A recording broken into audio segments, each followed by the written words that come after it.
Então vamos embora. Gênesis, capítulo de número 11. Gênesis, capítulo de número 11, a partir dos versos 26 em diante. Preste muita atenção. Diz assim o texto. Viveu Terá 70 anos e gerou Abrão. Gerou a Naor e a Arã. São estas as gerações de Terá. Complete aí, por favor, que eu quero que você grave esse nome. São estas as gerações de Terá gerou Abrão, a Naor e a Arã. E Arã gerou a Ló. Morreu Arã. Quem morreu? Arã. Morreu Arã, estando seu pai, Terá, ainda vivo, na terra do seu nascimento, em Ur dos Caldeus. Abrão e Naor tomaram para si mulheres. O nome da mulher de Abrão era Sarai, e o nome da mulher de Naor era Milca, filha de Arã, pai de Milca e de Iscar. Sarai era estéril e não tinha filhos. Tomou Terá a Abrão, seu filho, e a Ló, filho de Arã, filho de seu filho, e a Sarai, sua nora, mulher de seu filho Abrão, e saiu com eles da terra de Ur dos Caldeus para ir à terra de Canaã. Para ir a qual terra, gente? Ok. Mas chegando em Arã, habitaram ali. Chegando aonde, gente? Isso, habitaram ali. E foram os dias de Terá 205 anos, e morreu Terá em Arã. Então vamos lá, gente, para ficar bem claro. Terá morreu aonde? Verso 1 do capítulo 12. Ora, o Senhor disse a Abrão: sai da tua terra, da tua parentela e da casa de teu pai, para a terra em que eu te mostrarei. Verso 2. Farei de ti uma grande nação e te abençoarei, e engrandecerei o nome, e tu serás uma bênção. Eu abençoarei os que te abençoarem, e amaldiçoarei os que te amaldiçoarem, e em ti serão benditas todas as famílias da terra. E você diga amém por essa palavra. Diga graças a Deus. Pai, no nome de Jesus, eu oro agora com a tua igreja. E te suplico, ó Pai, que tu fale conosco, Senhor, que tu entre em áreas que precisam de uma instrução específica, aonde há dúvida e aonde há confusão no entendimento, no que tange a mente, ou seja, na emoção, no que tange a alma. A tua palavra é mais poderosa do que qualquer espada de dois gumes, e penetra até a divisão da alma e do espírito, juntas e medula, e é apta para discernir os pensamentos do coração, da mente. Ah, Senhor, a tua palavra é poderosa para entrar aonde o medicamento não entra, onde o conselho do amigo não faz mais efeito. É por isso que no nome de Jesus nos reunimos aqui nessa noite de quinta-feira para adorar o nome daquele que tem o poder de dirigir a nossa vida e de determinar as coisas que precisamos viver pelo poder da sua palavra. Não a nós, Senhor, como já cantamos aqui, que nós diminuamos e que o Senhor cresça, que nós nos constranjamos e que o Senhor apareça. Manifesta a tua glória pelo poder da tua palavra, desde o mais alto no canto da galeria, aonde no mais baixo, perto da porta de saída do templo desta casa, seja na casa de alguém agora ou no lugar de trabalho, através deste ao vivo, alcança essa pessoa com o poder da tua palavra, e que através dela esta semana ainda, mesmo sabendo que só temos quinta, sexta e sábado antes de encerrar a semana, mas eu te peço nesta quinta-feira, que nesta semana ainda, que esta semana ainda, esta palavra venha trazer o rumo e o norte que aponta o destino do Senhor para a nossa vida. Glorifica, glorifica, glorifica, glorifica, glorifica o teu nome nesta noite. Em nome de Jesus nós oramos e cremos assim, no nome de Jesus. Quem concorda, diga amém. Oh, amém. Eu vou contar de 1 a 3. No 3, você vai liberar uma palavra que determina o rumo profético daquilo que nós acreditamos que o Senhor nos reuniu aqui para ouvir nesta noite. Quando eu disser 3, não fala como quem está cambaleando, não. Fala na certeza da fé no Filho de Deus, tá bom? Quando eu disser 3, vire-se em direção a alguém e diga para essa pessoa, você vai muito além. Calma que eu não contei até 3 ainda. No 3, se souber estar lá dentro, que não é todo mundo que sabe, tem gente que está assim até hoje. Mas para quem sabe, igual quando a gente é criança, que a gente diz, muito. Quando eu disser 3, você diz, você vai muito. Mas isso aqui significa, é tanto que não dá para contar. Quem está entendendo, diga amém. Quem já está recebendo, diga glória a Deus. Prepara, no 3 você vai dizer isso para essa pessoa. Você vai muito além do que você imagina. É 1, é 2, é 3, vá! Muito, aqui ó, muito além. Eita glória, muito além. Deus me trouxe nessa noite para dizer, você vai além, você vai além. Você vai além, porque os meus planos são mais altos. Meus caminhos são mais elevados. Você vai além, muito além. Deus está nos visitando nessa noite com um renovo, com esperança da nossa fé. Deus está dizendo, não vai ser como você está imaginando, não. Aonde você determinou um destino e pensa, quando eu chegar lá, tudo bem. Deus está dizendo, vou te levar muito além de Canaã. Oh, aleluia! Mas a capacidade da nossa visão limita metas para que nós sejamos capazes de chegar lá. Só que uma vez chegando lá, Deus não amplia a terra, Deus amplia a visão, para que você entenda que Ele tem lugares ainda mais altos para te levar. Oh, aleluia! Mas nós precisamos vencer uma coisa que Terá, pai de Abraão, e me perdoe, você sabe que aqui ele ainda é Abrão, mas por ser mais conhecido como Abraão, eu vou usar o termo que nós mais o conhecemos aqui, vou chamá-lo de Abraão, ao longo da ministração. Mas nós precisamos vencer uma coisa, e meu coração estava ali tomado de temor, enquanto eu meditava naquilo que Deus falaria conosco nesta noite. Porque nós precisamos vencer uma coisa que Terá, pai de Abraão, não conseguiu vencer. E não falamos isso a fim de julgá-lo, falamos isso a fim de compreender a fragilidade e a limitação de cada um. Ninguém é obrigado a ir além de onde não se pode. A Bíblia diz que o homem faz planos, mas a resposta vem da boca de Deus. E você viu aqui rapidamente para a gente pincelar e entender a genealogia da casa de Abraão.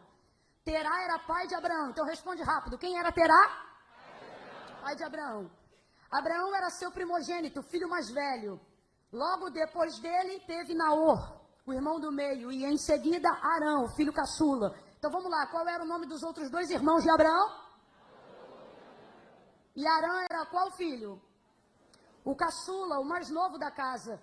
Todavia, um dos mais fortes e mais profícuos, porque o texto deixa claro que ele foi o primeiro a gerar filhos na casa de seu pai. Casou-se e então gerou um filho, que é aquele que se torna muito conhecido por caminhar um pouco de tempo com Abraão, o Ló. E aí você começa a entender até porque Abraão caminha de maneira tão protetiva, né, guardando tanto a vida de Ló, porque quando você vai perceber qual é a história da família de Abraão, aí você percebe que, na verdade, Ló era filho de Arã, que foi o seu irmão caçula, que morreu quando Terá, seu pai, ainda era vivo. Ou seja, contrariando completamente a lógica da vida. Não temos alegria alguma em sepultar os nossos pais, não temos alegria alguma em sepultar os nossos progenitores, mas a ordem natural é que os filhos enterrem os seus pais. E algo que traz um nível de tragédia, e por que não dizer um trauma, quase que insuperável, é quando a lógica da vida é invertida e pais passam a sepultar os seus filhos. E foi isso que aconteceu com Terá, pai de Abraão. Arã, seu filho caçula, que já lhe tinha dado um neto que se chamava Ló, morre, e isso obviamente traz um nível de luto muito pesado para a família, e a gente percebe que não é coincidência a dor e a manifestação da saída daquela região de Ur dos Caldeus em direção a Canaã, porque o texto diz que logo depois da morte de Arã, Terá, pai de Abraão, reúne todo mundo, ou seja, Abraão, Naor, a esposa de cada um, o seu neto Ló, arma a tenda, deixa tudo pronto e segue. O texto é claro, dizendo que o destino que Terá determina aí é Canaã. Então vamos lá, depois da morte de Arã, Terá determina que vai chegar em um lugar. Que lugar é esse, igreja? Canaã. Canaã, você conhece, é um dos nomes mais citados no Antigo Testamento, é um dos nomes mais citados geograficamente falando. Canaã, a terra que mana leite e mel, a terra que precisa de no mínimo 4 homens para carregar um único cacho de uva, a terra que o Senhor deu a sua herança, a terra que o Senhor deu a sua semente, a terra que o povo recebeu um salário atrasado de 400 anos de abandono e rejeição na mão dos egípcios, lá no Egito. Canaã, a tão famosa Canaã, a Canaã que aponta o rumo e o destino que Deus iria dar a uma nação, ela não apareceu do nada. Você vai perceber que Terá, pai de Abraão, já havia determinado Canaã como destino para sua casa. Ele disse: nós vamos para Canaã. E não é coincidência que ele tenha feito isso logo depois da morte de Arã. Por quê? Porque, na verdade, um dos motivos que tirou o Terá de onde ele estava foi a dor de não viver mais, geograficamente falando, no lugar que habitava a memória do seu filho. E quem compreende isso, diga amém. A gente entende isso. É muito complicado continuar residindo aonde habita a memória da sua dor. É muito complicado ver objetos que lembram uma pessoa, roupas que lembram uma pessoa, lugares que lembram a pessoa, a poltrona que a pessoa sentava, o lugar que ela falava, comer o que ela comia. É difícil até ver uma outra pessoa comendo algo que o outro comia. É complicado quando você tem que residir e habitar no lugar onde habita a memória da sua dor. É óbvio que todo mundo vai sofrer, mas há alguém ali que certamente terá um sofrimento mais agudo, é o pai. Porque existem coisas cuja perda só desenvolve tamanha dor em quem gerou o perdido. E é o que aconteceu com Terá. Então presta atenção, não é coincidência. Ele vai ter uma ideia inteligente. Ele vai ter uma ideia de sobrevivência. Diga comigo, sobrevivência. Diga de novo, sobrevivência. Mas guarde o que eu vou lhe dizer, quando você determinar que deseja chegar a um destino além do lugar que você está hoje, o instinto de sobrevivência não é o suficiente para te fazer chegar lá, vai ter que ter sonho. Vai ter que ter desejo, vai ter que estar envolto em uma promessa. E eu já começo a pontuar como um dos motivos de por que Terá não deu conta de chegar em Canaã, mesmo tendo vida e saúde para chegar lá, porque morreu com mais de 200 anos de idade. Ele segue então com toda a sua família. O destino é ótimo, ele traçou uma rota maravilhosa para passar o final dos seus dias com a sua família. Só que o texto diz que na geografia territorial, ou seja, na rota que ele está fazendo rumo a Canaã, completa aí para eu ter certeza que você está me ouvindo, rumo a, o texto diz que geograficamente ele vai passar por uma cidade chamada Arã. Qual é o nome da cidade? E qual é o nome do filho que morreu? E qual é o nome da cidade? E o nome do filho? E o nome do filho? E o nome da cidade? O texto diz que chegando em Arã, era só para ter passado, porque o destino final é... Mas chegando em Arã, ele arma a tenda. Estabelece a propriedade. E o texto diz que então ali ele fica. E ali ele morre. Você acha que é coincidência? É coincidência? Eu não consegui chegar aonde eu queria, porque o lugar que eu estou agora me lembra a dor que eu quis esquecer. Você acha sinceramente? Eu não posso afirmar, não estou dizendo que sim, não, mas aqui é um lugar de reflexão. E você acha sinceramente que é coincidência que ele tenha determinado armar a tenda, mesmo sabendo que o destino final era Canaã, mesmo tendo predeterminado a sua chegada em Canaã, ficar agora repouso em Arã, o lugar que traz o mesmo nome de seu filho que faleceu? Aí você diz, Camille, o que eu tenho a ver com isso? Todos nós temos. Não temos dúvida. Na maioria dos que estão aqui já caminham com o Senhor.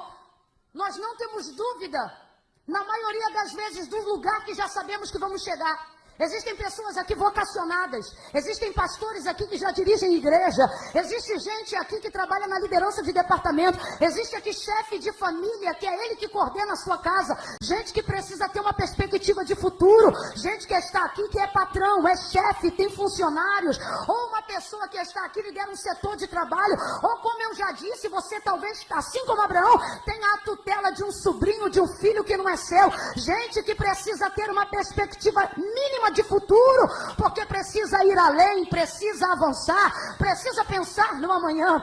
A maioria das pessoas aqui, se eu perguntasse para você, você sabe aonde você deve chegar? Você sabe qual é o lugar na sua vida que você deve ocupar? A maioria das pessoas aqui já saberia qual é o rumo do seu destino. Ah, Camila, eu quero ser advogado. Ah, Camila, eu quero ser médico. Ah, Camila, eu quero ser pastor. Ah, Camila, eu quero terminar a faculdade, eu quero concluir o ensino fundamental. Tem gente aqui que ainda não é casado, mas já tem na mente com quem gostaria de casar. Tem gente aqui que ainda não namora, mas já se projeta como vai se comportar, como namorar. Tem gente aqui que ainda não é chefe, mas já faz o vislumbre da direção da empresa que vai ter. Já imagina o lugar que vai entrar, a casa que vai comprar, o carro que vai dirigir. Tem gente aqui que ainda não tirou carteira de habilitação, mas sabe qual carro ele vai comprar quando tiver dinheiro para comprar. Por quê? Olhar o lugar que eu quero chegar não é difícil. Ter uma projeção de onde eu sei que posso estar, ter uma projeção de onde sei que Deus quer me levar, ter uma projeção do sonho que eu sonhei, não é difícil. O que é difícil? O difícil é o trajeto que se faz entre você e o lugar da sua habitação. Então perceba, na maioria dos casos e na maioria das vezes, não esmorecemos no meio do caminho porque não sabemos para onde ir, mas porque enquanto estamos indo para lá, passamos por lugares que vão desafiar áreas da nossa vida que a gente não imagina. Passamos por circunstâncias e situações que vão tocar em áreas da nossa vida que a gente já tinha dado por resolvido. É babado. E de repente, enquanto estamos caminhando rumo ao destino profético, rumo à realização de um sonho, rumo à formação de uma faculdade, ao resgate de um casamento, rumo a uma realização pessoal, rumo a uma terra que gera leite e mel, rumo a uma terra que traz estabilidade, rumo a uma terra que me dá poder para conquistar, rumo a uma terra que vai me dar unção de governo, rumo a uma terra que vai falar sobre a fidelidade de Deus com a minha semente. Oh, a parte difícil é esta, é perceber que na geografia de onde eu estou, para onde eu sei que posso chegar, eu passarei em lugares que não poderei evitar. Porque nessa trajetória,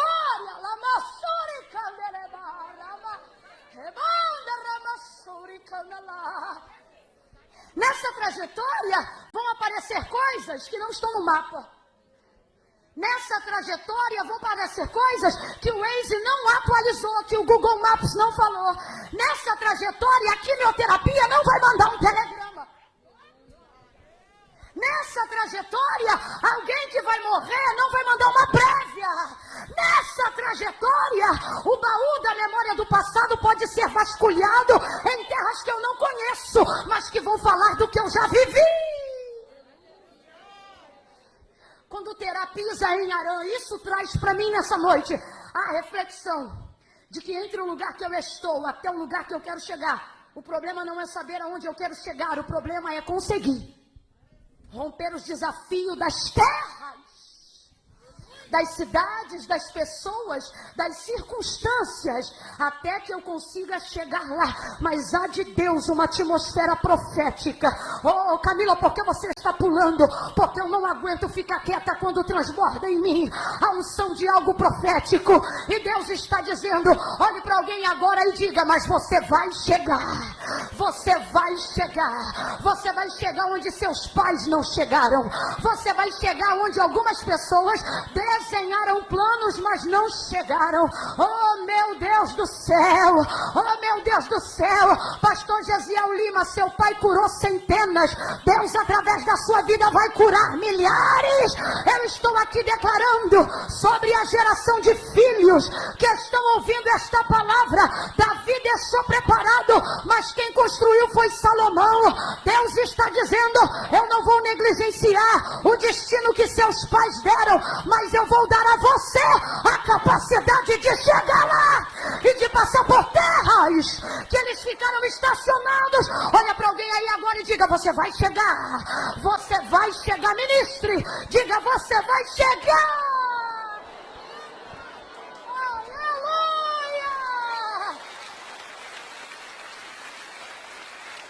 Terá morreu, mas você está vivo.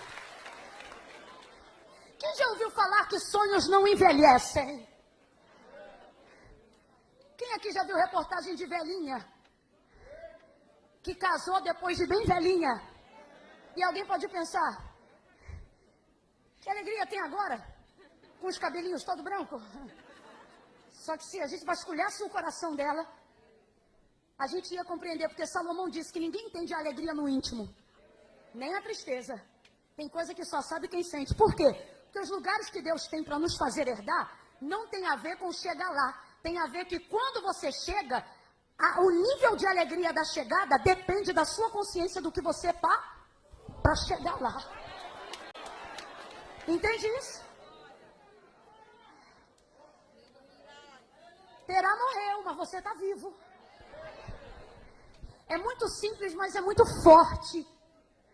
É forte por causa da unção que está aqui desatando julgos pelo poder da palavra. E é crendo nisso que eu vou falar de novo. Terá morreu, mas você está vivo. Alguém que você amava não está mais aqui, mas semeou algo em você e te deixou um rumo antes de ir embora. Rebala, suriquemaio.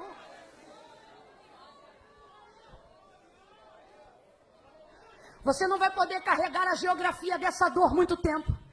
Tem gente de verdade que entra em alguns lugares e dizem: eu nasci aqui, vivi aqui, vou morrer aqui. Mas Deus está dizendo: eu estou te chamando para ascender a geração que virá depois de você. Ele parou no lugar da sua dor e ali ele ficou. Ali ele ficou, ali ele viveu. E o texto diz que ali ele também morreu. Mesmo consciente de que o desejo de sua chegada era Canaã. É nisto que eu afirmo para vocês nessa noite. Deus trouxe a gente aqui para dizer: você não vai habitar na memória da sua dor. Eu vou repetir isso. Você não vai habitar na memória da sua dor. Você só vai passar por essa terra. Eu vou falar de novo. Você não vai habitar na memória da sua dor. Não vai habitar na memória da sua dor. Você não vai lembrar de quem te feriu todo dia. Você não vai chorar por quem morreu todo dia. Eu não estou dizendo que você vai esquecer de quem partiu. Eu não estou dizendo que você vai negligenciar a memória de quem não está mais aqui. Mas o Senhor te trouxe hoje aqui para dizer: o lugar da sua dor pode ter sido a área da sua visitação, mas não será a área da sua habitação. Você não vai morar aonde te fere. Você não vai habitar aonde te entristece. Deus manda dizer a quem tem ouvidos: ouça o que o Espírito diz à igreja. Ele diz: você não será afligido muito tempo no lugar da tua aflição. Nem que eu tenha que remover a sua geografia, nem que eu tenha que ir na madrugada para dizer: sai da tua terra, da tua parentela e vai para um lugar. Olha para alguém aí agora e diga: você vai sair. Você vai sair. Pregue para essa pessoa. Vambora, seja profeta. Galerinha, vira para alguém aí do teu lado e diga: você vai sair. Você vai sair. A memória da tua dor não vai te ter por muito tempo. A memória da tua dor não vai te abraçar por muito tempo. Esse luto não vai determinar o teu destino muito tempo.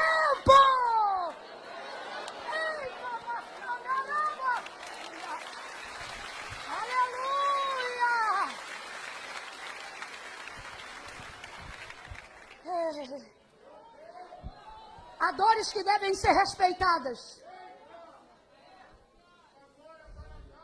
Mas não pode conviver eternamente.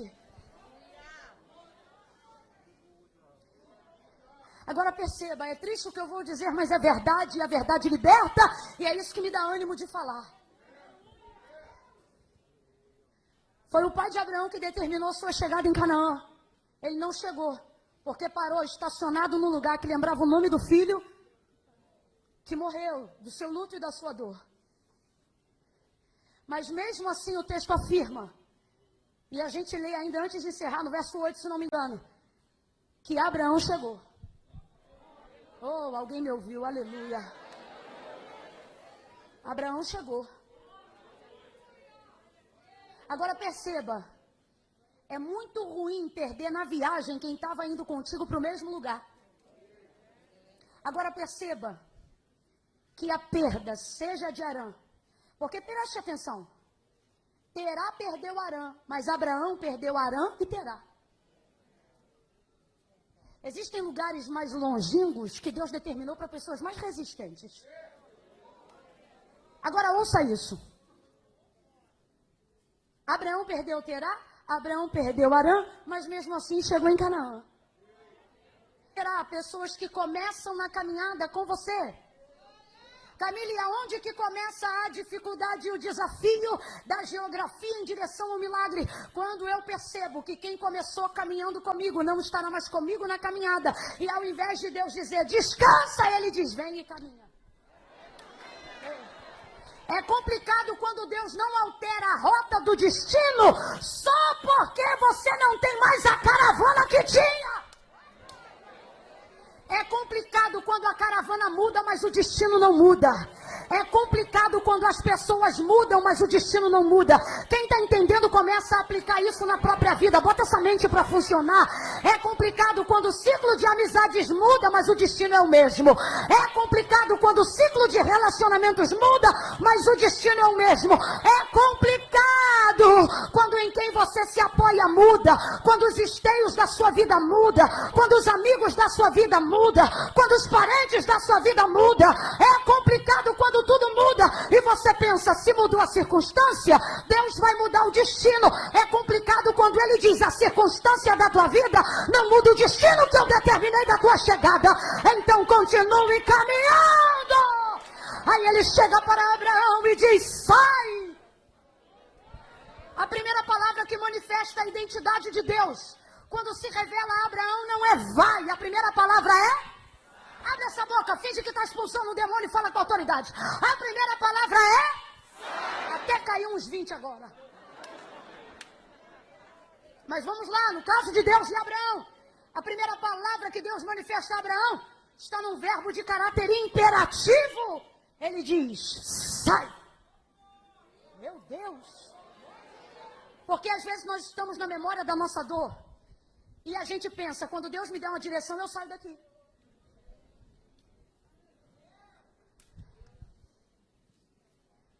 Se Deus falar qual é a faculdade que eu faço, eu saio daqui. Se Deus me mostrar qual é a casa que eu vou morar, eu boto essa à venda. Se Deus, olha isso, a gente fica ali esperando de Deus uma direção. Sim ou não? Sim ou não? No lugar da sua dor, ninguém fica porque quer, fica porque não sabe para onde vai. Quem está entendendo, diga amém. Por isso não julgamos Terá. Agora, olha isso. Veja como isso pode descortinar. Veja como isso pode abrir o caminho do nosso destino. A primeira palavra de Deus em direção a Abraão não é vai.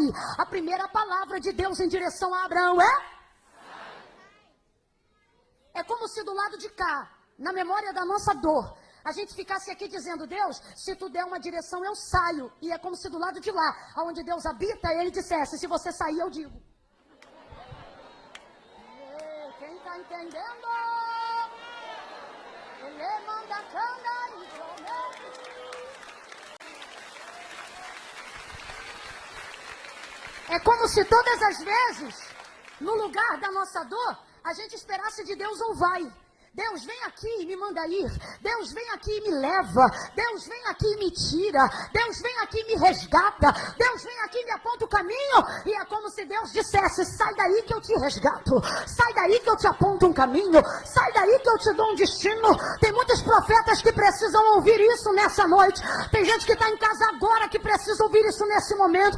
Você é um Elias vivendo os dias de zimbro no seu ministério. Amargura, dor, tristeza. Você está como ele, no caminho da caverna e pensando, eu não sou melhor do que os meus pais, eu não vou além de onde eles foram, mas o Senhor está nessa noite profética, na quinta-feira da vitória, e ele te trouxe aqui para te dizer, você entra na caverna, achando que eu vou te tirar da caverna, achando que eu vou te dar direção na caverna, não, olha os sinais de Deus essa semana, esse é o primeiro sinal, essa palavra, Deus vai começar a permitir vento forte soprar, Deus vai começar a permitir fogo aparecer, Deus vai deixar pedra rachar, igual fez antes de se revelar a Elias. Aí o que Elias fez? Elias não sai quando o vento sopra, também não sai quando o fogo desce, porque quem conhece a voz de Deus sabe aonde ele está.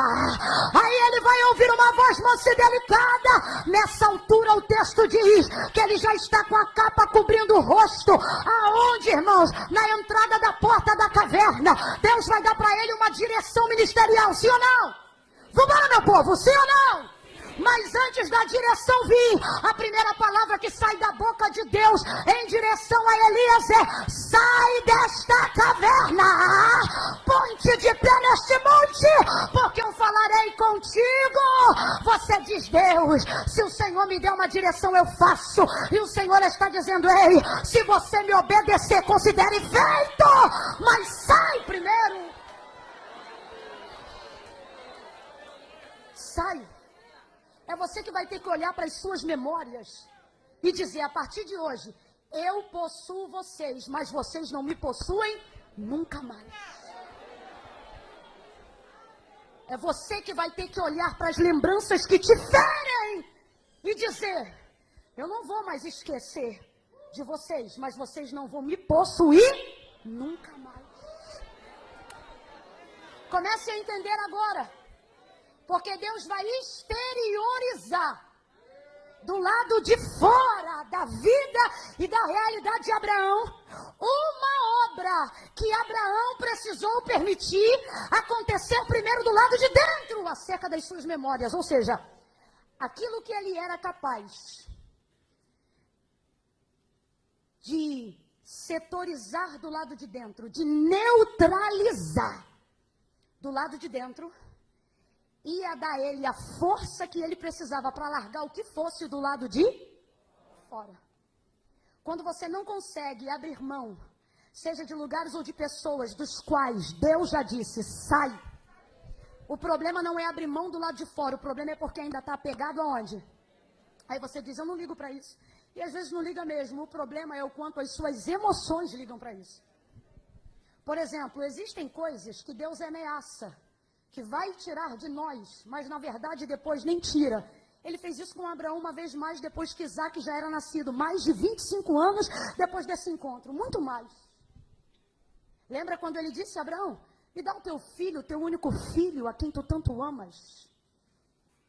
Aí Abraão vai subir, vai preparar tudo para sacrificar Isaac. Quando ele está prestes a sacrificar o seu único filho, Deus deixa claro que a prova que ele estava colocando a Abraão era para saber o quanto ele amava ao Senhor.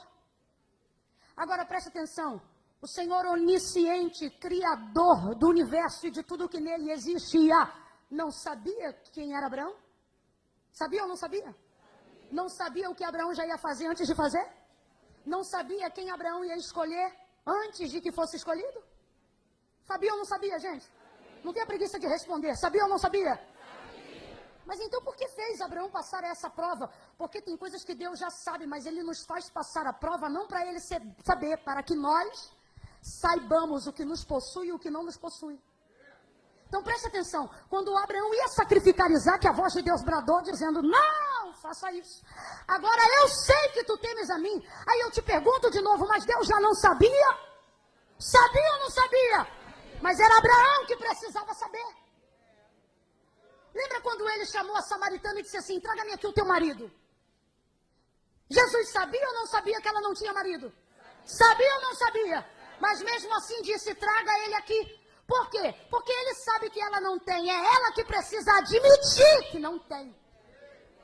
Tem coisas que a gente, enquanto não bota para fora, do lado de dentro, a gente gera a impressão de que aquilo possui.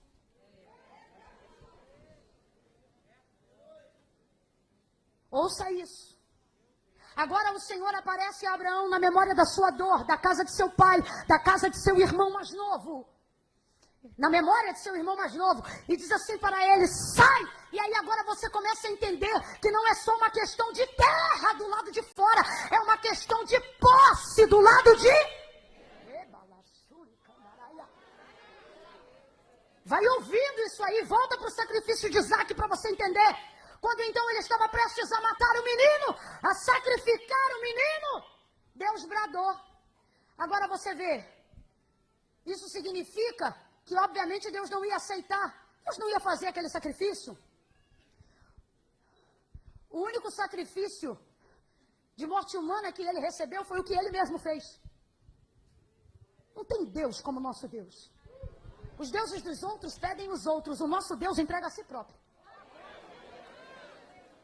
Agora veja, no caso de Isaac e Abraão, olha isso, olha o que a gente percebe. Não é Deus dizendo, mata do lado de fora. É Deus dizendo, desapega do lado de... E eu livro do lado de fora. Então o que Deus estava mostrando ali nessa entrega de Isaac e de Abraão? Que na verdade, se o coração estiver desprendido daquilo que você possui, Deus não tirará aquilo de você. Quem está acompanhando o raciocínio, diga amém. Ou não foi esta a lógica do sacrifício? Foi, porque o próprio Deus disse, agora sei. Como quem diz, agora você sabe também o lugar que eu estou, o lugar que eu não negocio, e sei que você me teme. É Deus dizendo, não precisa mais matar do lado de fora, porque você já corrigiu os lugares do lado de... Primeiro Deus, depois Isaac. Quem entendeu, diga amém. Agora volta para Abraão, Gênesis 12, Deus diz a ele, sai da tua terra. Agora para raciocinar. Deus completa dizendo assim, e vai para a terra em que eu vou te mostrar. E um pouco mais à frente ele diz, e que eu vou dar a sua semente. Então vamos lá, sai da tua terra, significa que a terra que Abraão está pertence a quem? Imagina você com um boleto pagando uma casa de 30 anos. Imagina que você começou a pagar com 30, agora está com 60. E hoje foi o último dia de pagar o boleto desse financiamento da casa própria.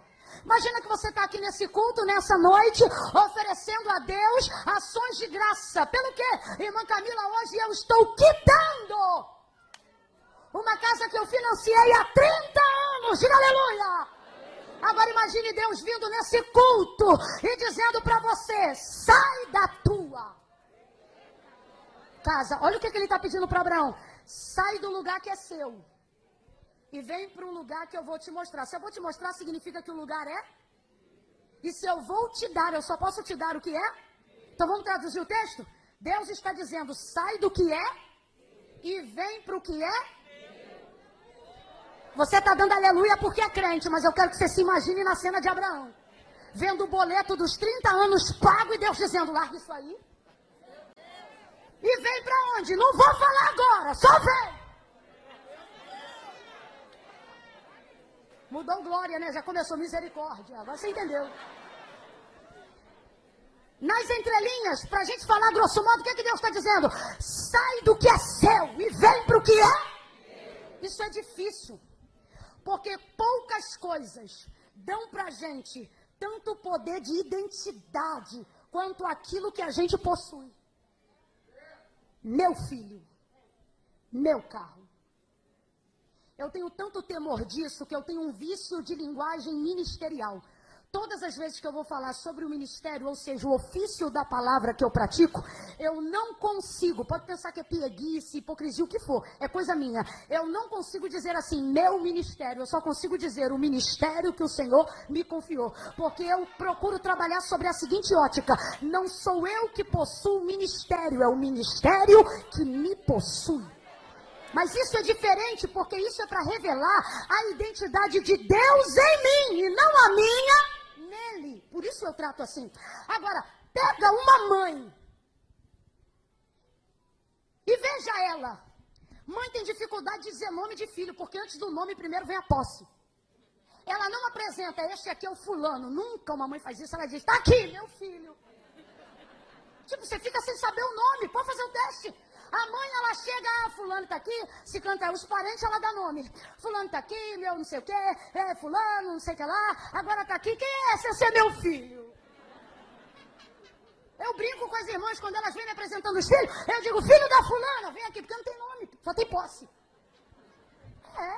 Quem tá entendendo, diga amém. Poucas coisas definem tanto a identidade de quem nós somos do que aquelas que nós possuímos. Normalmente as coisas que possuímos dão para nós o governo, a clareza da identidade de quem nós somos.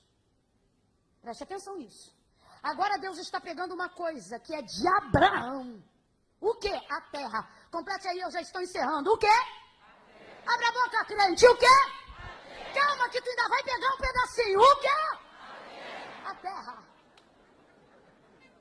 A terra. Sai da tua. Vamos aqui entender isso? Olha o que Deus está dizendo. Abraão, se você sair do que é teu, eu vou te dar o que é? Agora vamos raciocinar. O que o salmista disse sobre o caráter possuidor de Deus? Do Senhor é a terra, a sua plenitude, o mundo e aqueles que nele habitam. Significa que a terra que Deus está dizendo que vai dar é dele, mas a terra de Abraão também é de quem? Abre a mente. Significa que tudo que você tem e chama de seu, na verdade é de? Então ele está te dando uma oportunidade.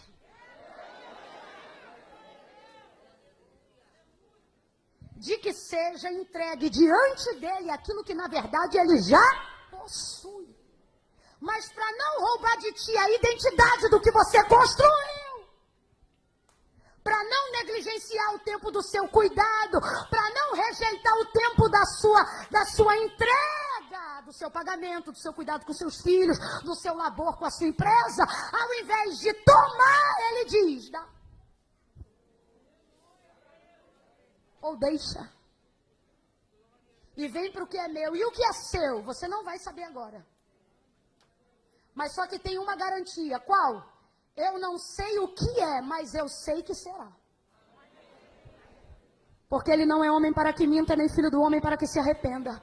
Deus trouxe gente hoje aqui para dizer assim: você não quer deixar o que eu já te mandei deixar. E é por isso que eu te mandei sair da terra que você está. Entenda isso, seja espiritual ou fisicamente. Cada um aplique conforme a palavra se encaixa. E você não quer sair daí.